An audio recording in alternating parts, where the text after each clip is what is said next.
지난주에 말씀에 의한 삶을 살펴보았습니다. 당연히 우리 신앙은 철저하게 말씀에 기초한 삶입니다. 성경은 하나님의 말씀으로 우리의 신학과 삶과 사역을 위한 하나님의 기준을 담고 있습니다. 그리고 우리의 신앙은 철저하게 우리의 모든 면에서 바로 하나님의 말씀 위에 세워져야 합니다. 그런데 오늘은 이어서 그 부분에 좀 더 살펴볼 부분이 있는데 좀 건너뛰고 오늘은 성령에 의한 삶을 살펴보되 그 첫 번째 시간으로 신약 시대는 성령의 시대입니다 라는 부분을 살펴보려고 합니다.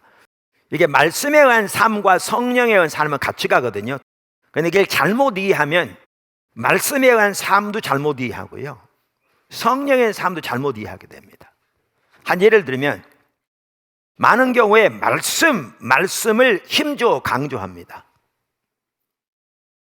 강조 잘하는 겁니다. 강조되어야 합니다.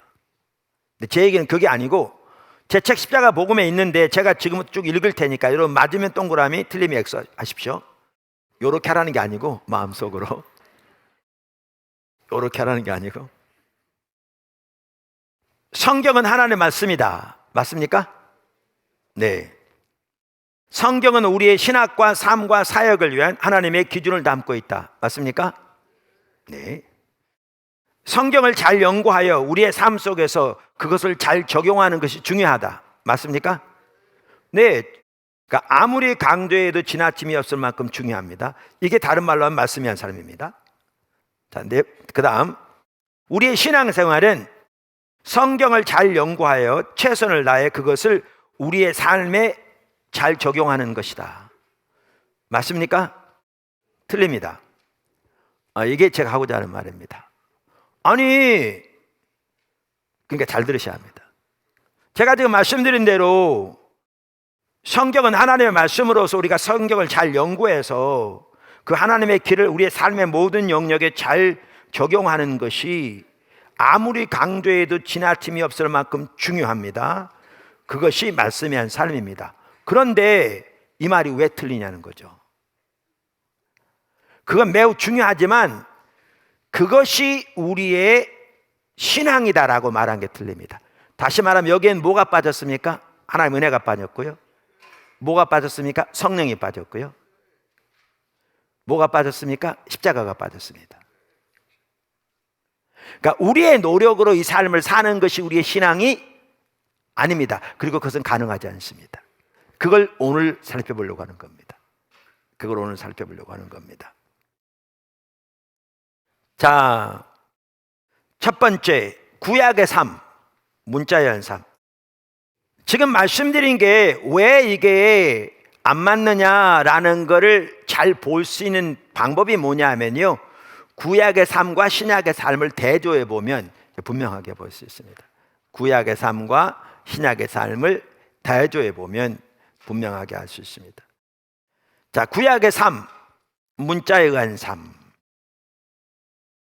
하나님의 말씀인 성경을 잘 연구하여 그것을 우리의 삶에 우리의 최선을 다해 적용하는 것, 그리고 그렇게 함으로써 하나님 앞에 의롭게 서려고 하는 것, 그것이 바로 문자에 의한 삶입니다.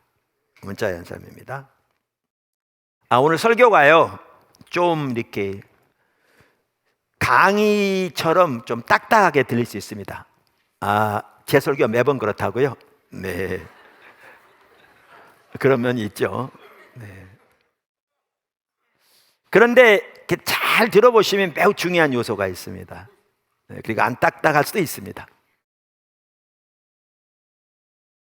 미리 말씀드리면 저뿐만 아니라 많은 학자들도 그렇게 봅니다마는 하나님이 의도하신 삶은 구약에서부터 당연히 믿음의 한 삶이었습니다. 그래서 믿음의 조상이 아브라함이었고요, 오직 나의 의인은 믿음으로 살리라, 이거요 구약 성경에 나온 내용입니다. 그것을 사도 바울이 인용하고 있죠. 또한 구약부터 하나님이 의도하신 삶은 은혜에 의한 삶이었습니다. 이따도 보면 자세하게 알 수 있습니다. 다윗이 용서받은 거요, 그 하나님 은혜로 일한 것이었습니다. 율법대로 했더라면 다윗은 돌에 맞아 죽어야 했습니다.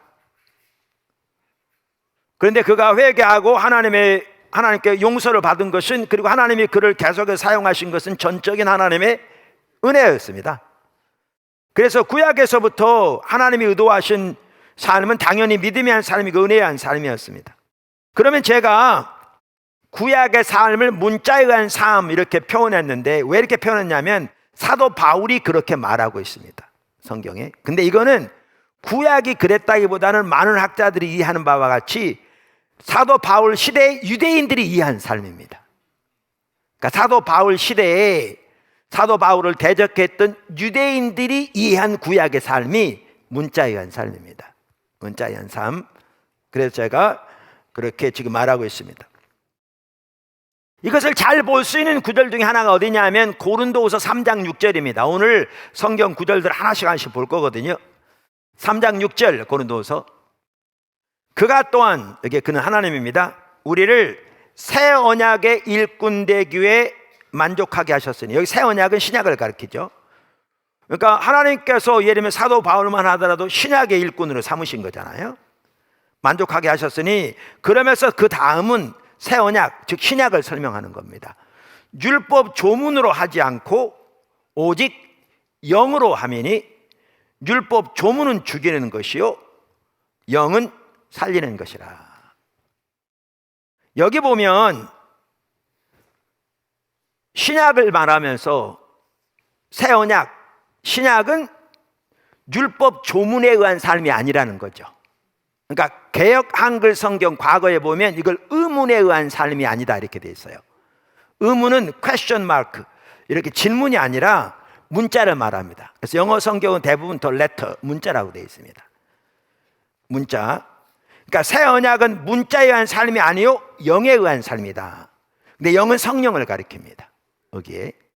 그러니까 자 보십시오. 영어 성경에 보면 영 그러면 spirit이라는 단어를 씁니다. spirit.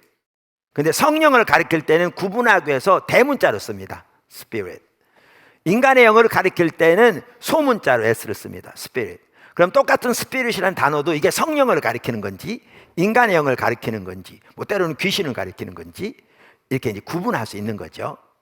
근데 그러니까 신약 성경은 헬라어로 쓰여져 있는데, 헬라의 영이란 단어는 뉴마라는 단어입니다. 앞에 묵음까지 더하면 푸뉴마라고 흔히 그러죠.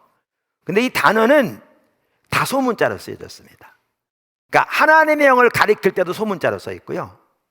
그러니까 헬라어는 한 단락의 첫 글자만 대문자로 써 있어요. 그러니까 그 속에 나오는 단어는 다 소문자라 하나님의 영을 가리킬 때도 소문자로 써 있고 인간의 영을 가리킬 때도 소문자로 써 있습니다. 그러니까 여기에 영이 하나님의 영을 가리키는 건지 인간의 영을 가리키는지는 누가 결국 작업을 해야 되냐면 성경을 번역한 사람들이 작업을 해야 돼요. 우리 각자가 해야 되지만 아무래도 성경을 번역한 전문가들이 문맥뿐만 아니라 성경 전체를 이해하고 또 올바른 신학적인 이해 가운데서 하니까 도움이 더 되는 거죠. 도움이 되는 거죠. 그런데 여기에 영은 성령을 가리켜요. 성령을. 근데 여기 문자에 한 삶이 아니고 성령에 한 삶이다 그랬는데, 그럼 문자에 한 삶을 뭘 가리키는가? 이게 구약을 가리킵니다. 이게 어디서 그걸 볼 수 있느냐면요, 그게 로마서 7장 6절에 보면 볼 수 있습니다. 같은 연결되는 구절들인데요. 자, 로마서 7장 6절에 보시죠. 이제는 우리가 얽매였던 것에 대해 죽었으므로 율법에서 벗어났으니, 이러므로 우리가 여기도 영의 성령의 새로운 것으로 섬길 것이요 율법 조문에 묵은 것으로 아니할지니라. 그러니까 여기에 보면 새로운 거, 묵은 거 그랬잖아요. 그러면 새로운 것은 뭘로 섬기는 거라고요? 성령으로 섬기는 거고, 묵은 걸 뭘로 섬기는 거였다고요? 문자로 섬기는 거, 율법 조문으로 섬기는 거. 그래서 이 구절을 분명하게 알 수 있듯이 새로운 것은 신약을 가리키는 거고, 이 구절에도 보면 묵은 것은 뭘 가리켜요? 구약을 가리키는 걸 볼 수 있어요. 그러니까 최소한 그 시대가 이해하는 구약에 대한 삶이 뭐였느냐? 문자에 대한 삶인 거죠. 무슨 말인지 이해하시겠죠? 문자에 대한 삶입니다. 근데 아까 문자는 뭐 하는 거라고요? 죽이는 거라고 그랬어요. 자, 문자는 죽이는 거라고 그랬듯이 우리가 잘 알듯이 문자에 의한 삶은 실패했습니다. 그렇죠? 문자에 의한 삶이 실패했어요. 구약은 이미 실패했습니다. 그래서 하나님은 이미 구약에서부터 새 언약을 세우실 것을 약속하고 계십니다. 그 새 언약에 대한 구약의 예언이 이사야, 하박국에 나오고요, 에스겔서도 나와요. 그런데 그걸 잘 말하고 있는 성경 구절 중에 하나가 예레미야 31장입니다. 31장입니다. 여호와의 말씀이니라.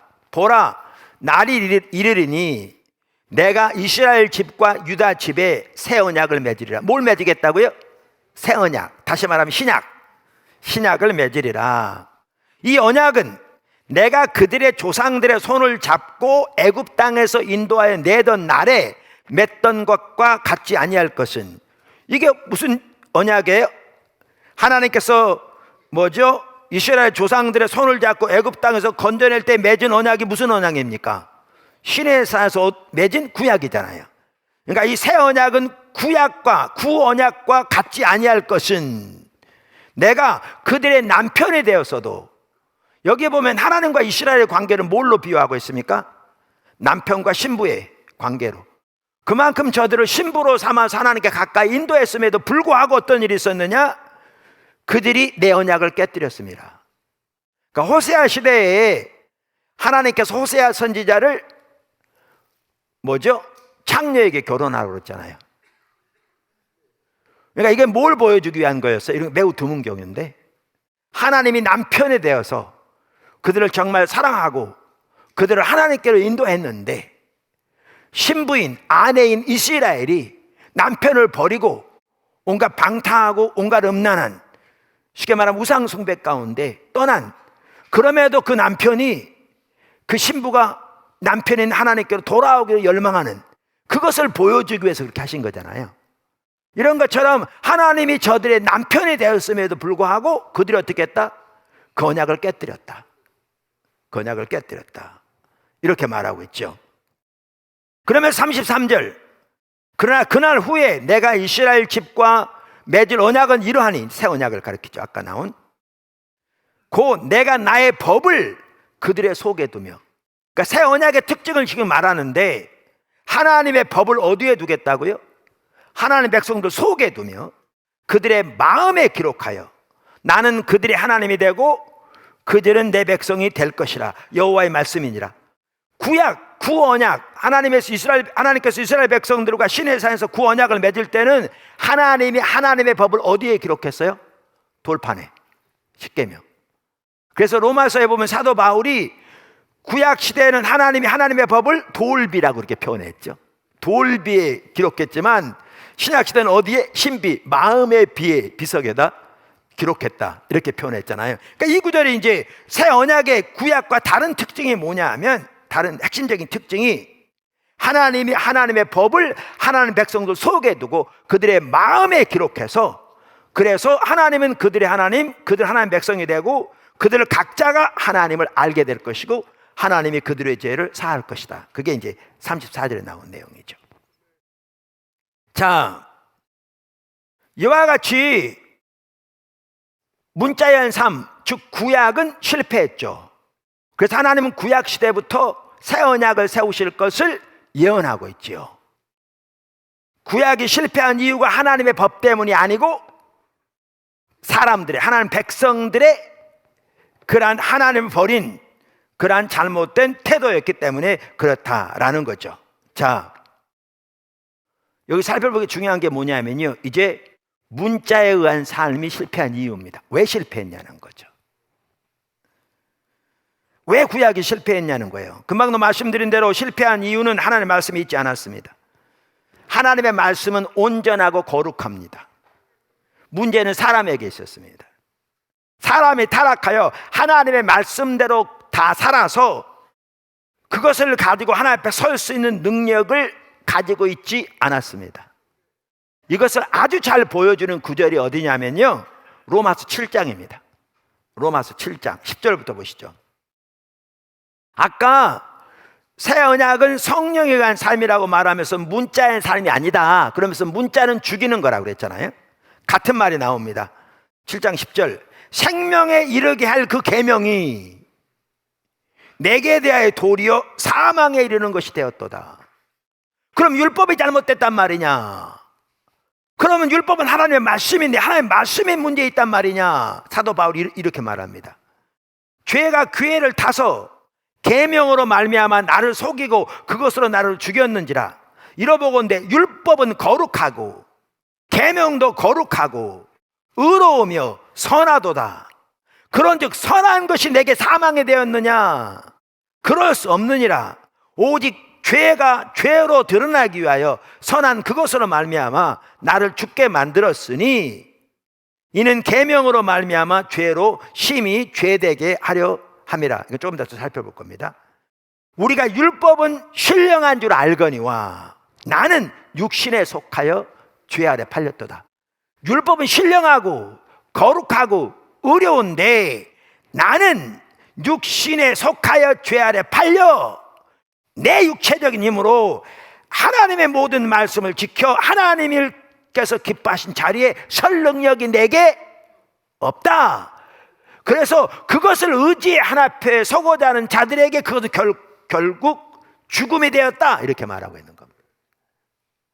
이해하시죠?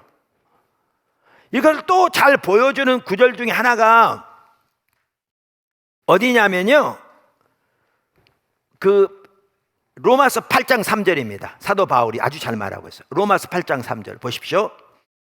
율법이 육신으로 말미암아 연약하여 할 수 없는 그것을, 율법의 문제가 아니고 율법은 계명은 거룩하고 의로운데 뭐가 우리가 죄 안에 팔려 육신이 연약함으로 율법의 요구를 우리의 힘으로 이룰 수가 없었다. 이렇게 말하고 있습니다. 그러면서 뭐라고 그러냐면 그것을 하나님이 하시나니 이렇게 표현하고, 이제 이건 다시 살펴볼 겁니다. 자, 그러면 여기 보십시오. 아까 제가 뭐라고 말씀드렸냐면 성경은 하나님의 말씀으로서 성경 안에 우리의 신학과 삶과 우리의 사역을 위한 하나님의 기준이 들어있다. 그러니까 성경 말씀을 잘 연구해서 성경에 나온 하나님의 길을 우리의 최선을 다해 우리의 힘으로 그대로 살려고 노력하는 것, 그것이, 그 말은 너무 많고 중요한데 그것이 우리의 신앙이란 말은 잘못된 거라고 그랬잖아요. 이게 뭘 말하느냐? 이게 문자현 삶을 말합니다. 정확하게. 근데 그 문자현 삶은 실패했습니다. 그러니까 그게 잘못된 겁니다. 그럼 뭐냐? 이제 그래서 더 명확하게 해보려면 지금 제가 살펴보는 두 번째를 보셔야 합니다. 두 번째, 율법이 주어진 목적. 그러니까 제가 율법주의는 거짓 신앙 체계라고 그랬잖아요. 그러니까 적지 않은 분들이 율법과 율법주의를 혼동해요. 근데 우리는 율법과 율법주의가 다르다는 사실을 올바로 기억하는 게 중요해요. 도표로 보면 간단합니다. 로마서 7장 12절을 보면 명확하게 볼 수 있고요. 이렇게 다릅니다. 우선 율법은 하나님의 법인 거죠. 율법은 본질이 뭐냐? 하나님의 법입니다. 아까 살펴봤듯이 하나님의 법으로서 누구에게서 나왔어요? 하나님에게 나온 겁니다. 근원이. 그래서 그건 선한 겁니다. 의롭고 거룩하다고 그랬잖아요. 근데 율법주의는 거짓 신앙 체계를 말하고요. 율법주의는 누구에서 나왔어요? 사탄에게 나온 것이고요. 성격은 악한 겁니다. 이 둘은 근본적으로 다릅니다. 근본적으로 다릅니다. 그러니까 율법주의는 뭐냐 하면, 그러니까 율법은 우선 구약에 나오는 십계명도 율법만을 말하는 게 아니고 여기서 말한 율법은 성경 전체를 말합니다. 성경 전체에 나온 하나님의 법을 말합니다. 그건 하나님께로부터 나온 선한 것입니다. 근데 율법주의는 뭐냐 하면 하나님의 말씀을 우리의 힘으로 지킴으로 우리가 하나님이 기뻐한 자리에 서고 하나님께로부터 의롭다함을 받고자 하는 그러한 이해와 가치를 말합니다. 이건 전적으로 타락한 거짓 신앙체계입니다. 사탄에게서 나온 겁니다. 과거들을 살펴봤습니다. 여기 핵심은 자기의죠. 자기의. 자, 잘 이해가 안 되신 분들은 과거 설교 다시 들으시면 되겠습니다. 자, 우리가 율법의 목적을 살펴보기 전에 미리 좀 살펴볼 게 있습니다. 그게 뭐냐 하면 율법은 하나님의 은혜를 얻기 위한 수단으로 우리에게 주어진 것이 아니라는 겁니다. 율법은 하나님의 은혜를 얻기 위한 수단으로 우리에게 주어진 것이 아닙니다. 그러니까 우리에게 율법이 주어진 목적이 우리가 그것들을 잘 지킴으로써 하나님의 의에 이르게 하기 위한 것이 아니었습니다. 심지어 구약에서도 하나님은 이스라엘 백성들에게 율법을 먼저 주시고 그들이 율법을 잘 지켰을 때 그 대가로 그들을 구원하신 것이 전혀 아니었습니다. 이미 살펴본 대로 아니었죠. 하나님은 하나님의 은혜로 그들을 먼저 구원하셨습니다. 율법이 먼저가 아닙니다. 자, 이제 뭘 살펴보려고 하느냐면요, 율법이 주어진 네 가지 목적을 살펴보려고 합니다. 그러니까 우리가 이걸 올바로 이해하는 게 매우 중요합니다. 율법이 주어진 네 가지 목적. 자, 첫 번째, 율법은 우리의 죄를 드러내기 위한 것입니다. 로마 7장 7절이 잘 말해주고 있는데요, 그런즉 우리가 무슨 말을 하리요? 율법이 죄냐? 그럴 수 없느니라. 율법으로 말미암지 않고는 내가 죄를 알지 못하였으니 곧 율법이 탐내지 말라 하지 아니하였더라면 내가 탐심을 알지 못하였으리라. 여러분, 어떤 물건이나 사람에 대해서 탐심을 가지고 있다, 그거 가지고 있다고요, 세상에서 처벌받는 나라 없습니다. 대한민국에서, 미국에서, 그건 중국에서는 처벌받지 않습니다. 죄가 아닌 거죠. 그런데 하나님의 말씀에 딱 비춰보니까 그게 죄인 거죠. 그러니까 율법에 혹은 하나님의 말씀 전체가 주어진 목적 중에 하나의 핵심이 뭐냐면요, 죄를 드러내기 위한 겁니다. 사도 바울이 한 말이죠. 여기 지금 공기가 맑거든요. 대체로 깨끗합니다. 그런데도 여기 햇빛이 한번 쫙 들어와 보세요. 공중에 작은 먼지들이 가득합니다. 사실 우리 자신도요, 하나님의 말씀에 빛 앞에 우리 자신이 비춰질 때야 비로소 우리는 죄를 근본적으로 볼 수 있어요. 그래서 회개하고 돌이키기 위해서도 하나님의 얼굴을 구하는 게 중요합니다. 이게 있지 않으면 바리새인들은 말씀을 묵상하는 것이 지난주 살펴본 것처럼 그들의 직업이었지만 말씀의 빛 앞에 자기들의 삶이 비춰지지 않으니까 자기들이 하나님을 떠난 그 심각한 죄악들을 이만큼 높아봤죠. 두 번째, 율법의 목적. 율법은 죄를 심화시키기 위한 것입니다. 율법은 죄를 심화시키기 위한 겁니다. 7장 8절 로마서 보십시오. 그러나 죄가 기회를 타서 계명으로 말미암아 내 속에서 온갖 탐심을 이루었나니 이 율법이 없으면 죄가 죽은 것임이니라. 그러니까 여기에 유리창이 있어요. 근데 가만 놔두면 멀쩡할 수 있는데 거기다 뭐라고 써붙였냐면 깨뜨리지 마세요. 그러면 금방 깨뜨릴 겁니다. 우리가 누군가에게 뭘 하지 말라 그러면요, 그 하지 말라는 말이 그 속에 그걸 더 하고자 하는 욕망을 불러일으킵니다. 이게 율법이 하는 일입니다. 율법은 죄를 심화시킵니다. 어떤 사람이 예수를 믿는데 하도 욕을 많이 해가지고 2023년 되면서 내가 욕 좀 줄여야지, 이게 도대체 뭐냐 예수 믿는 사람이, 그래가지고 욕을 안 하려고 결단을 합니다. 근데 그러면 한번 해보십시오. 안 해봐서 그렇지 예전보다 욕을 더하는 자신을 발견할 겁니다. 예전에 하루에 10번 욕했다면 이제는 욕을 안 해야지라고 마음 먹으면 하루에 20번, 30번 욕을 하는 자신의 모습을 발견할 겁니다. 해보십시오. 율법은 죄를 심화시킵니다. 세 번째, 율법이 하는 목적입니다. 율법은 우리를 그리스도께로 인도하는 가정교사입니다. 갈라디아 3장 24절, 이같이 율법이 우리를 그리스도께로 인도하는 초등교사가 돼요. 그러니까 개역 한글에는 과거에 뭐라고 돼 있었냐면 이 말이 몽학 선생이 돼요 그랬어요. 그러니까 그 당시에는 노예 중에 똑똑한 사람을 골라서 자기 자녀들을 가르치는 선생으로 삼았거든요. 이들을 몽학 선생이라고 번역하고 있어요. 여기는 지금 초등교사라고 번역하고 있는 거죠. 되어 우리로 하여금 믿음으로 말미암아 의롭다 함을 얻게 하려 함이라. 자, 보세요. 아까 율법은 죄를 드러나고, 그 다음 율법은 어떻게 한다고요? 죄를 심화시킨다고요.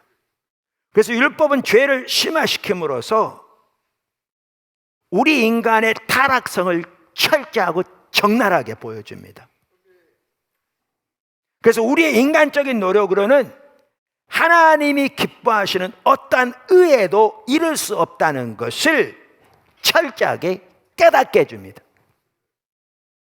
그래서 율법은 우리에게 이제 어떻게 하느냐? 거봐, 네 힘으로 안 돼. 그러니까 너에게는 예수님이 필요한 거야. 그래서 우리를 붙들고 예수님께로 인도합니다. 그래서 오직 믿음으로 말미암은 의로, 오직 은혜에 의한 삶으로, 이따 보면 오직 성령의 삶으로, 이것이 율법이 하는 일입니다. 이것이 율법이 하는 일입니다. 율법은 그래서 우리를 그리스도께로 인도하는 가정교사입니다. 네 번째, 율법은 하나님의 백성들에게 삶의 규범을 제시하기 위한 것입니다. 이게 말씀이 한 삶이죠. 율법은 하나님의 백성들에게 삶의 규범을 제시하기 위한 것입니다. 아까도 말씀드린 대로 하나님은 전적인 하나님의 은혜로 이스라엘 백성들을 먼저 구원하셨습니다. 먼저 그들을 하나님의 백성으로 삼으셨습니다. 그리고 나서 그들에게 율법을 주셨습니다. 그들이 하나님의 백성으로서 살아갈 수 있도록 그들에게 삶의 규범을 제시하기 위한 겁니다. 우리가 선교도 교회에 살펴보았듯이 신명기 4장에 나오듯이 하나님은 이스라엘 백성들을 반문화 대한사회로 세우셨다고요. 철저히 하나님 말씀의 토대에서, 율법의 토대에서 주변의 이방 문화와는 다른 반문화 대한사회로, 열방의 빛으로, 매력적인 백성으로 그들을 세우시기 원하셨다고요. 그래서 율법은 하나님의 백성들에게 당연히 매우 중요합니다. 어떤 사람들은 율법, 하나님의 말씀을 소홀히 하는데 그건 방종입니다. 전혀 신앙생활이 아닙니다. 자, 이제 여기서 이제 중요한 게 뭐냐면 이 순서의 중요성입니다. 자, 율법에 주어진 네 가지 목적 말씀드렸잖아요. 순서가 중요합니다. 그러니까 율법이 주어진 네 가지 목적의 순서를 올바로 이해해야 올바른 신앙이 가능합니다. 무슨 말이냐면요, 네 번째가 위로 가면 반드시 실패합니다. 그러니까 아까 뭐라고 말씀드렸냐면 율법은 하나님의 백성들에게 삶의 규범을 제시하기 위한 거라 그랬잖아요. 그래서 하나님의 백성들이 먼저 율법, 더 나아가 하나님의 말씀을 잘 지킴으로써 하나님의 백성의 삶을 살려고 노력하는 것이 먼저 되면 그 삶은 반드시 실패하게 되어 있습니다. 그럼 둘 중 하나가 됩니다. 하나는 바리새인처럼 됩니다. 무슨 말이냐면 다른 사람들보다 초자연적인 노력으로 일부 규정들을 잘 지킬 수 있습니다. 그럼 그것으로 자부심이 하늘을 찌르고 영적인 우월감이 하늘을 찌르고 다른 사람을 멸시하는 영적인 교만이 그 속에 가득합니다. 이제 문제는 이거죠. 자, 하나님의 그 기준을 우리가 잘 알아야 되는데요. 제가 아까 그 하나님의 기준을 그냥 넘어갔었습니다. 좀 시간을 아낄 겸해서. 근데 갈라디아서 3장 10절을 보십시오. 갈라디아서 3장 10절 아주 중요합니다. 이렇게 보면 율법 행위에 속한 자들은, 여기 율법 행위에 속한 자들이 어떤 사람을 가리킵니까? 율법을 잘 지킴으로 하나님 앞에 의롭게 서고자 하는 자들이죠. 그러니까 행함으로 말미암아 의를 의지하는 자들이죠. 그들은 저주 아래 있나니. 왜 저주 아래 있는가? 기록된 바 누구든지 율법책에 기록된 대로 모든 일을 항상 행하지 아니하는 자는 저주 아래 있는 자라 하였습니다. 자, 보세요. 율법 행에 속한 자들, 율법을 지킴으로 그 공로로 하나님 앞에 서고자 하는 자들에게 적용되는 기준인데, 그것은 율법책에 기록한 모든 것들을 항상 지켜야 돼요. 여기 중요한 단어가 두 가지입니다. 모든, 항상. 여러분, 세상에서 평생 동안 거짓말 한 번 안 하는 사람이 딱 한 번 도둑질하면 절도범입니다. 그래서 성경에 나오는 모든 하나님의 법을, 말씀을 항상, 모든 법을 지킬 수 있는 사람 단 한 사람도 없어요. 그러니까 율법의 행위에 속한 자들은 저주 아래 있는 겁니다. 자, 그럼 보십시오. 바리새인들처럼 된단 말은 뭐냐 하면, 하나님의 그 모든 말씀을 당연히 지키지 못하죠. 근데 자기들이 정해놓은 몇 가지를 초인적인 노력을 통해 지키면 그것을 자부심을 갖게 되고 영적인 교만만 하늘을 찌르고 다른 사람을 멸시하는데, 사람은 이만큼 담배랍니다. 왜냐하면 하나님과 관계가 지금 올바르지 않거든요. 이게 율법주의거든요. 이렇게 됩니다. 오늘날 교회 안에 그런 사람들 적지 않을 수 있습니다. 교회에서 가장 어려운 사람들이 그런 사람들입니다. 영적인 괴물들이죠.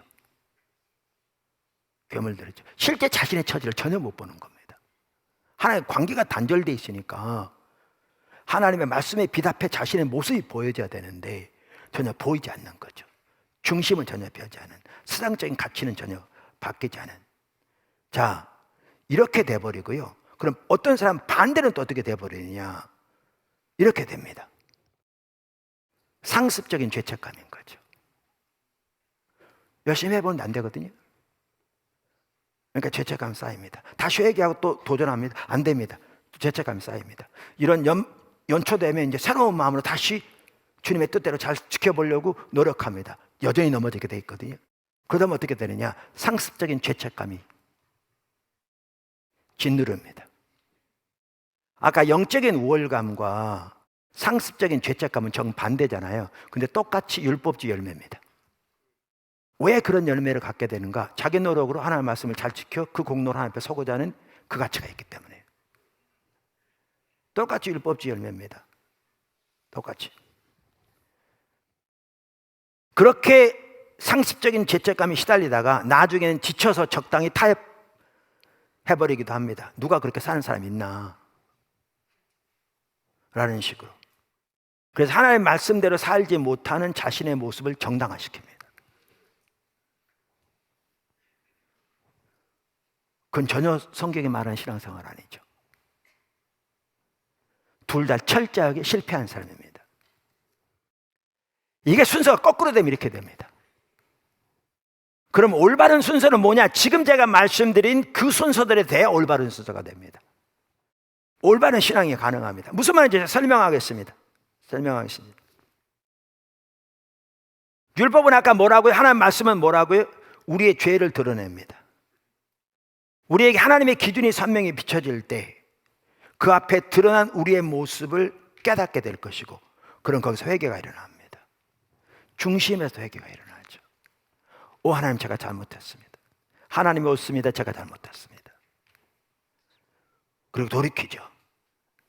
자, 이렇게 죄를 깨닫게 된 사람은 이제 두 번째, 하나님의 말씀대로, 하나님이 기뻐하신 대로 살려고 노력할 겁니다. 이기수 목사님이 이것을 율법에 도전한다고 표현합니다. 그렇게 노력하는데 그 노력이 아까 말한 대로 성공할 확률이 있어요, 없어요? 없습니다. 실패하게 되어 있습니다. 왜냐하면 우리 노력으로 하나님이 기뻐하신 대로 다 행하여 하나님이 기뻐하는 대로 설 수 있는 능력이 우리에게 없습니다.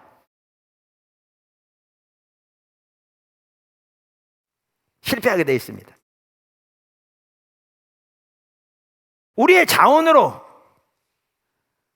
하나님의 말씀을 다 지킬 능력이 우리에게 없기 때문입니다. 우리가 우리의 스스로의 노력으로 하나님의 법도를 다 지킬 수 있었다면 예수님이 오실 필요가 없었습니다. 예수님이 십자가 지실 필요가 없었어요. 그냥 열심히 노력해라 그러면 됐지. 그래서 우리의 육신의 연약함으로 할 수 없는 것을 하나님이 하셨다고 그러면서 아까 하나님이 하나님의 아들을 보내셨다고 돼 있잖아요. 이따 다시 읽을 텐데. 너무 중요한 말입니다. 자, 그래서 이렇게 실패하면, 아까도 말씀드렸습니다만은 몇 번 실패하고 난 뒤에 이제 죄책감 가운데 시달리다가 다시 힘을 얻고 노력하고 다시 실패하고 이런 것을 반복합니다. 그래서 적지 않은 사람들은 그러면서 이제 노력하는 것을 포기해 버립니다. 적당히 타협해 버립니다. 그리고 어떤 사람들은 선별적으로 자기가 원하는 것만 취합니다. 그리고 자신들의 실패를 정당화시킵니다. 심지어 어떤 사람들은 어차피 실패할 건데 뭐 노력조차 하지 않습니다. 이거 다 타락한 신앙입니다.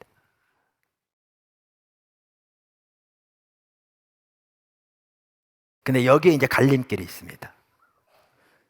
이렇게 여러 차례 처참하게 실패한 과정을 통해 하나님께 올바로 서는 사람들은 자기 스스로의 힘으로 하나님 앞에 나갈 수 있는 어떠한 선한 것도 자기 속에 없음을 발견하게 됩니다.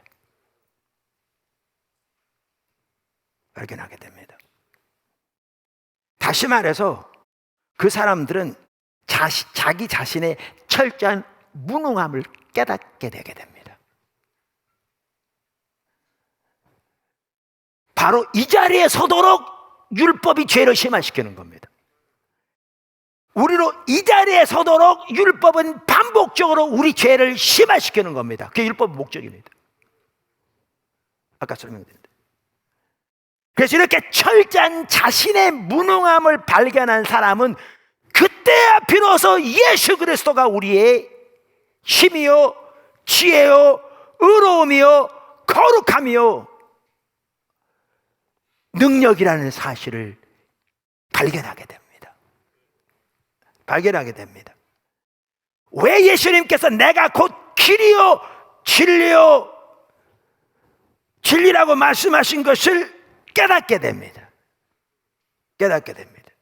그래서 그러한 사람은 자기의 모든 의를 내려놓고 십자가의 공로만을 의지해서 하나님 앞에 서게 됩니다.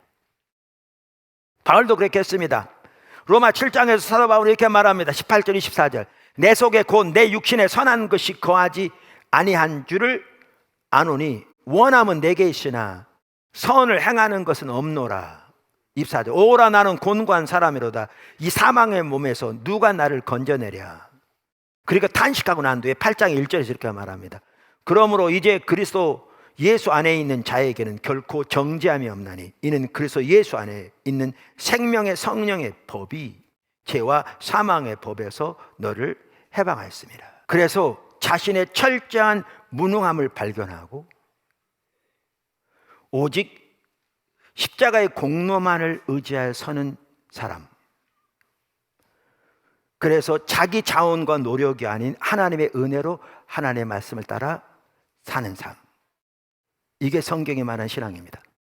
예수님은 이 땅을 떠나실 때 한 권의 책을 맡겨두신 게 아니고요, 남겨두신 게 아니고 성령을 보내셨습니다. 그러니까 승천하시면서 제자들에게 책 한 권 남겨주시면서 너희가 책 내용대로 잘 살아라 그렇게 당부하지 않으셨습니다. 그랬더라면 아까 말한 문자의 삶이 우리 신앙이겠죠. 그게 이슬람이 사는 삶입니다. 철저한 율법주의입니다. 율법주의는 결코 승리할 수 없습니다. 근데 예수님은 책 한 권 남겨두고 가신 게 아니고 예수님이 떠나실 때가 가까이 왔을 때 제자들에게 집중적으로 성령님을 가르쳤습니다. 예수님이 가시면 다른 보혜사이신 성령을 그들에게 보내주실 것을 반복적으로 약속하셨습니다. 요한복음 14장 16절 17절 26절 15장 26절 16장 7절 8절 13장 13절 14절 여기 다른 보혜사란 말은 예수님과 똑같은 다른 보혜사, 삼위일체 하나님인 거죠. 이렇게 우리 신약시대는 철저하게 말씀에 토대하되 성령과 동행하면서 하나님과 동행하는 삶을 사는 겁니다. 이게 성경이 말하는 신앙입니다. 이게 승리하는 삶이고